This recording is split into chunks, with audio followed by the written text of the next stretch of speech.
అడవిలో ఇద్దరు అక్క తమ్ముడు నివసిస్తూ ఉంటారు. పాపం వాళ్ళకి అమ్మా నాన్న ఉండరు. అయితే పాపం అక్క ప్రతిరోజు తమ్ముడు ఆకలి తీర్చడం కోసం పెద్ద పెద్ద చెట్లు ఎక్కి ఆ చెట్టు నుంచి చెట్టుకు పండ్లన్నీ కలెక్ట్ చేసుకొని తన తమ్ముడు కడుపు నింపడానికి చాలా కష్టపడుతుంది.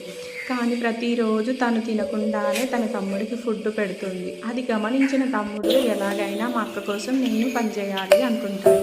అలా అని ఒకరోజు అడవిలోకి వెళ్ళి పండ్లన్నీ సేకరిస్తాడు. సడన్గా ఒక పెద్ద పులి వెనక నుండి వచ్చి అటాక్ చేస్తుంది. ఉన్నట్టుండి మనకి జంప్ అయిపోతుంది. తను తప్పించుకుంటాడు. అంతలో వాళ్ళ అక్క వచ్చి తనని కాపాడుకోవడానికి తన దగ్గరకు వస్తుంది. కానీ ఇదంతా గమనిస్తున్న ఆ అడవిలో జంతువులన్నీ వాళ్ళకి చాలా మెచ్చుకుంటారు.